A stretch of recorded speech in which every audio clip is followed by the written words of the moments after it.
ನಾನು ಬಂದ್ಬಿಟ್ಟು ನಿಮಗೆ ಒಂದು ರೆಸಿಪಿ ತೋರಿಸ್ತೀನಿ. ಎಗ್ ಮತ್ತು ಎಗ್ ಫ್ರೈ ಮಾಡಿ ಅದನ್ನ ಬಿರಿಯಾನಿ ಥರ ಮಾಡೋದು ಹೇಳ್ಕೊಡ್ತೀನಿ. ಸೊ ಇವಾಗ ಫಸ್ಟ್ ನಾನು ಎಗ್ ಬಿರಿಯಾನಿ ಮಾಡಿದ್ದಾಯಿತು ನೋಡಿ, ಇಲ್ಲೇ ರೆಡಿ ಮಾಡಿ ಇಕ್ಕಿದ್ದಾಯಿತು. ಅದು ರೆಸಿಪಿ ಲಿಂಕಲ್ಲಿ ಕಳಿಸ್ತೀನಿ ಫ್ರೆಂಡ್ಸ್. ಸೊ ಇವಾಗ ನಾವು ಎಗ್ ಗ್ರೇವಿ ಮಾಡೋದು ತೋರಿಸ್ತೀನಿ. ಬನ್ನಿ ಎಗ್ ಗ್ರೇವಿ ಮಾಡೋ ರೆಸಿಪಿ ತೋರಿಸ್ತೀನಿ. ಹಾಯ್ ಫ್ರೆಂಡ್ಸ್, ಇವಾಗ ನೋಡಿ ಎಗ್ ಕುರ್ಮಾ ಮಾಡೋದು ತೋರಿಸ್ತೀನಿ.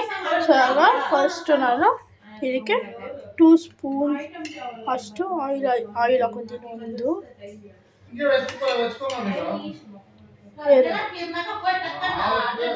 ಸೊ ಇವಾಗ ನಾನು 2 ಸ್ಪೂನ್ ಅಷ್ಟು ಆಯಿಲ್ ಹಾಕ್ಕೊಂಡಿದ್ದೀನಿ. ಹಾಯ್ ಫ್ರೆಂಡ್ಸ್, ಇವಾಗ ನಾನು ಹೇಳಿದ ಥರ 2 ಸ್ಪೂನ್ಸ್ ಅಷ್ಟು ಆಯಿಲ್ ಹಾಕ್ಕೊಂಡಿದ್ದೀನಿ. ಸೊ ಆಯಿಲ್ ಬೆಂದಿದೆ, ಇದಕ್ಕೆ ನಾನು ಆನಿಯನ್ ಹಾಕ್ಕೊತಾ ಇದ್ದೀನಿ. ನೋಡಿ, 2 ಕೈಯಷ್ಟು ಆನಿಯನ್ ಹಾಕ್ಕೊಂಡಿದ್ದೀನಿ. ಸೊ ಇದಕ್ಕೆ ನನಗೆ ಗೊತ್ತು ಇಷ್ಟೇ ಸಾಕು ಅನಿಸುತ್ತೆ. ಸೊ ಆನಿಯನ್ ಸ್ವಲ್ಪ ಹಾಕೋದು, ಇದನ್ನು ಆನಿಯನ್ನ ಚೆನ್ನಾಗಿ ಫ್ರೈ ಮಾಡ್ಕೊಂಡಿದ್ದೀನಿ. ನೋಡಿ, ಸೊ ಇವಾಗ ಆನಿಯನ್ ಫ್ರೈ ಆಗಲಿ ಬನ್ನಿ. ಸೊ ಇವಾಗ ನೋಡಿ ಫ್ರೆಂಡ್ಸ್, ನಾನು ಇದ್ರ ಮೇಲೆ ಇನ್ನೊಂದು ಸ್ಪೂನ್ ಆಯಿಲ್ ಹಾಕ್ಕೊಂಡೆ. ಇವಾಗ ಇದಕ್ಕೆ ಬಂದು ನಾನು ಬೆಳ್ಳುಳ್ಳಿಯನ್ನು ಹಾಕ್ಕೊತಾ ಇದ್ದೀನಿ. ಒಂದು 2ರಿಂದ 3 ಬೆಳ್ಳುಳ್ಳಿನ ಈ ಥರ ಸಣ್ಣ ಸಣ್ಣ ಪೀಸಾಗಿ ಕಟ್ ಮಾಡಿಕೊಂಡು ಹಾಕ್ಕೊತಾ ಇದ್ದೀನಿ. ನೋಡಿ ಫ್ರೆಂಡ್ಸ್, ಇವಾಗ ಹಿಂಗೆ ಹಾಕ್ಕೊಳ್ಳೋಣ. ಇದನ್ನ ಅವಾಗಲೇ ನಮಗೆ ರೆಸಿಪಿ ಸಿಗುತ್ತೆ. ಸೊ ಈ ಬೆಳ್ಳುಳ್ಳಿನ ಹಾಕ್ಕೊಂಡು ನಾನು ಚೆನ್ನಾಗಿ ಫ್ರೈ ಮಾಡ್ತಾ ಇದ್ದೀನಿ. ಸೊ ಇವಾಗ ಫ್ರೈ ಮಾಡಿ ಕೊಡಲಿಲ್ಲ ಅಷ್ಟೊಳಗೆ, ಫ್ರೈ ಆಗೋ ಅಷ್ಟೊಳಗೆ ನಾನು ಒಂಚೂರು ಜಿಂಜರ್ ಗಾರ್ಲಿಕ್ ಪೇಸ್ಟ್ ಸ್ವಲ್ಪ ಹಾಕ್ತೀನಿ. ಇವಾಗ ಇದ್ರ ಜೊತೆಗೆ ಮಿಕ್ಸ್ ಮಾಡಿ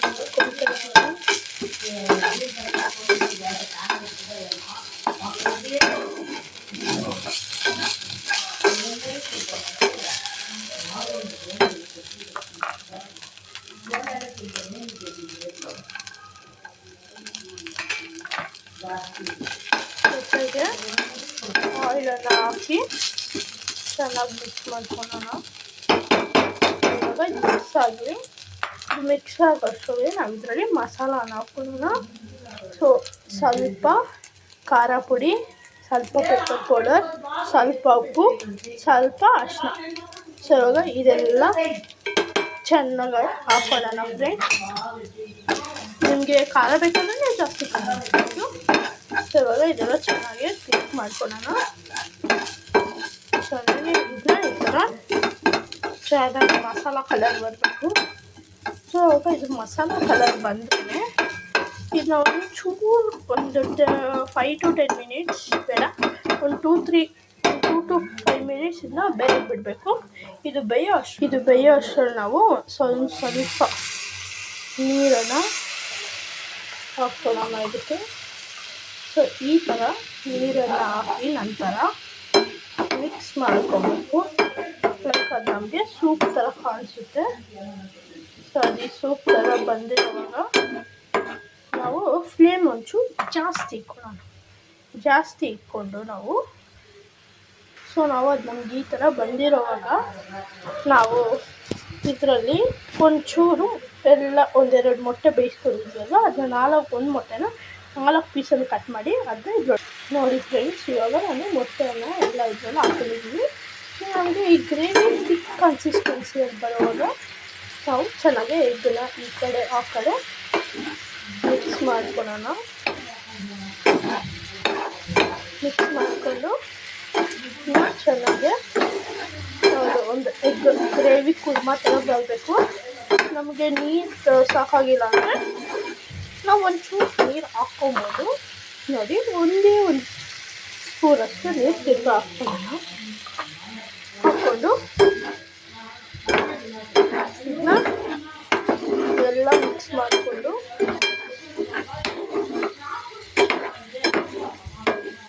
ನೋಡಿ ಈ ಥರ ಚೆನ್ನಾಗಿ ಮಿಕ್ಸ್ ಮಾಡ್ಕೊಳ್ಳೋಣ. ಈ ನೀರೆಲ್ಲ ತಿಳ್ಕೊಂಡು ಇದು ನಮಗೆ ಥಿಕ್ ಕನ್ಸಿಸ್ಟೆನ್ಸಿ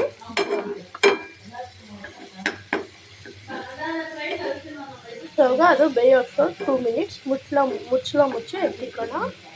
ಸೊ ನೋಡಿ ಫ್ರೆಂಡ್ಸ್, ನಮಗೆ ಇದು ಈ ಥರ ಒಂದು ಥಿಕ್ ಕನ್ಸಿಸ್ಟೆನ್ಸಿಯಲ್ಲಿ ಬರಬೇಕು. ಸೊ ಇದು ಈ ಥರ ಥಿಕ್ ಕನ್ಸಿಸ್ಟೆನ್ಸಿಯಲ್ಲಿ ಬಂದರೆ ನಮಗೆ ಇದು ರೆಡಿ ಅಂತ ಅರ್ಥ. ಸೊ ಇವಾಗ ನಮಗೆ ಇದು ರೆಡಿ ಆಗಿದೆ ಫ್ರೆಂಡ್ಸ್. ಸೊ ನಾನು ಇದಕ್ಕೆ ಒಂದೇ ಒಂದು ಸ್ಪೂನಷ್ಟು ನೀರು ಹಾಕಿದೆ.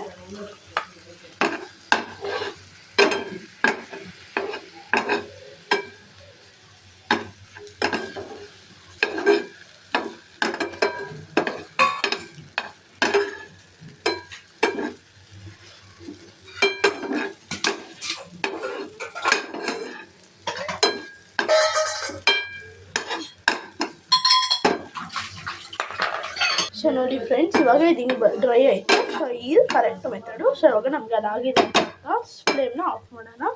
ಸೊ ಇವಾಗ ಇದನ್ನ ಬೌಲಲ್ಲಿ ಟ್ರಾನ್ಸ್ಫರ್ ಮಾಡೋಣ. ಸೊ ಇವಾಗ ನೋಡಿ ಫ್ರೆಂಡ್ಸ್, ನಾವು ಇದನ್ನ ಬೌಲಿಗೆ ಟ್ರಾನ್ಸ್ಫರ್ ಮಾಡಿದ್ದಾಯಿತು. ಇವಾಗ ನೆಕ್ಸ್ಟ್ ಇದನ್ನ ರೆಸಿಪಿಯಾಗಿ ತೋರಿಸ್ತೀವಿ. ಸೊ ಇವಾಗ ನೋಡಿ ಫ್ರೆಂಡ್ಸ್, ನಾನು ಈ ಎಗ್ ಫ್ರೈಡ್ ರೈಸ್ ಬಿರಿಯಾನಿಗೋಸ್ಕರ ನಾನು ಸೈಡ್ ಡಿಶ್ ನಿಮಗೆ ತೋರಿಸ್ಕೊಟ್ಟಿದ್ದೀನಿ. ಸೊ ಇದೆರಡು ಜೊತೆ ಸ್ವಲ್ಪ ಆನಿಯನ್ ಇಕ್ಕೊಂಡು ತಿಂದರೆ ಸೂಪರಾಗಿರುತ್ತೆ. ಇವಾಗ ಈ ರೆಸಿಪಿನ ನೀವು ಟ್ರೈ ಮಾಡಿ. ಇದು ನಿಮಗೆ ಇಷ್ಟ ಆಗಿದ್ರೆ, ಚೆನ್ನಾಗಿ ಬಂದಿದ್ದರೆ ನಾವು ವೀಡಿಯೋನ ಸ್ವಲ್ಪ ಸಬ್ಸ್ಕ್ರೈಬು, ಲೈಕು, ಕೆಳಗಡೆ ಇರೋ ಬೆಲ್ನ ಹೊಡೆದು ಬೇರೆ ಏನಾದರೂ ಚಾಲೆಂಜ್ ಮಾಡಬೇಕು ಅಥವಾ ಇಂಥ ಫುಡ್ ತೋರಿಸಿ ರೆಸಿಪಿ ಅಂತ ಕಮೆಂಟಲ್ಲಿ ಕಮೆಂಟ್ ಮಾಡಿ friends. Bye, thank you friends, wish you all. Okay friends, ನಿಮಗೆ ವಿಡಿಯೋ ಇಷ್ಟ ಆಗಿದ್ರೆ ಬಾಯ್. ವಿಡಿಯೋನ ಮರ್ತಿಲ್ದಿರ ಲೈಕ್ ಆ್ಯಂಡ್ ಸಬ್ಸ್ಕ್ರೈಬ್ ಮಾಡಿ ಫ್ರೆಂಡ್ಸ್.